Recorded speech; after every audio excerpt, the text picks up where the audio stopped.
In this video I will show and explain how to specify the energy settings for run detailed Revit energy simulation. To run and edit the energy settings, you need to go to Analyze. If you early on have used the conceptual energy analysis, you need to change that from the conceptual to the detailed one by click on this icon. Before running the energy simulation, you should check the energy settings. In here there is different kind of parameters that you should edit or specify in more detail depending on what you want to do with the model. For example, the building types, that's quite important. In this case it is a school or university, so if I go down and select this one, the location, if it's not correct, I can click here and by clicking on the small icon here, specify the exact location with the project address. Then the ground plane is important regarding how it understands the different zones. Is it a zone in the earth, in the basement, or is it above ground level? Export category is possible to select either rooms or spaces. Spaces is what MIP engineers use for the mechanical and energy simulation. In this case, rooms is fine. Export complexity, typical, it gives the best results with complex shading surface. Could also be the simple one with shading surfaces, and the shading surface means that it takes, for example, the context into account or geometry on the building that's having a shading effect with the export and simulate that. The next one include thermal properties. This means that it can take the detailed construction that is modeled or placed for this building, and not only the conceptual construction that's typically only used for the conceptual mass models. So when I click on this one, it will take the exact thermal properties for the different elements and constructions. The sliver space tolerance is about how it understands the model. If it's a place there is a little gap between, or if it's a shaft that is not a room, then it can understand it as if it's a part of the bigger model, so to say. The next one, the sliver space tolerance, and the two down here about the resolution, could be quite helpful to look in the help section of Revit to understand those a little bit more.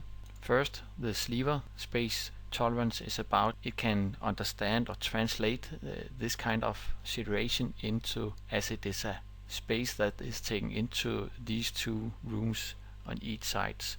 So it will not create external surfaces in this way.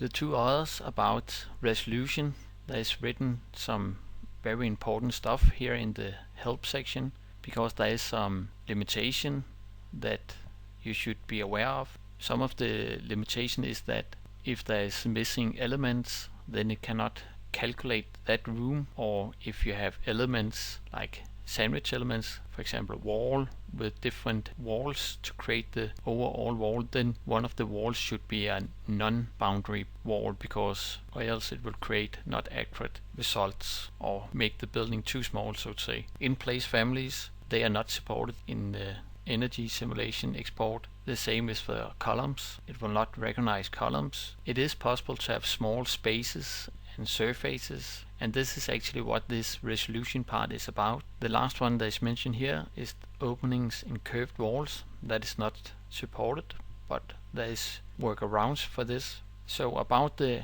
analytical space resolution, for example like this image here, it is okay if there is a gap in between, for example walls. If you set the resolution high enough, then you will see it as a closed space. The other one about analytical surface resolution, that is about, let's say we have a very high resolution, then it will not recognize these small parts. That can be good in some cases. In other cases you maybe want to have it these small walls, so to say. So that's depending on the resolution.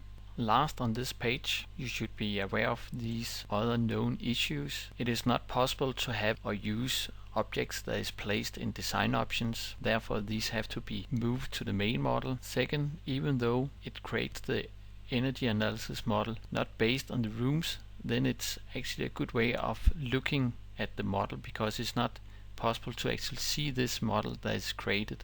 as mentioned in number 2 here, but it recognizes separation lines from the rooms. So it will create 2 zones on each side, but the surface in between, there will not be any heat transfer in this surface, assuming that it have the same properties for heat loss and heat gain. And then there is some limitation regarding the number of phases.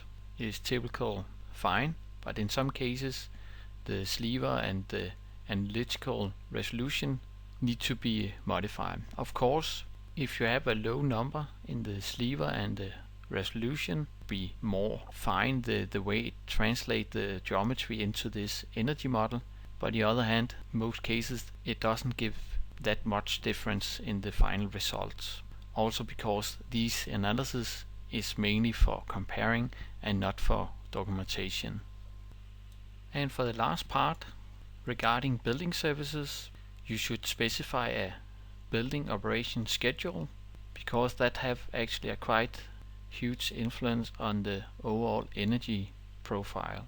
So for this kind of school, it should be either this 12-hour every weekday or this K-12 school. Let's take this one in this case. And for the system, there's a lot of different predefined systems that is possible to choose between. The outdoor air information, depending on what kind of demands you have, this is typical the basic demand that you have at least a half air change per hour. So this could be set like this. And finally, when you have specified these things, you press OK. When the energy settings is set up, then the model is ready for running the simulation. But before that, you should look into some of the tips and tricks about running the model in another video.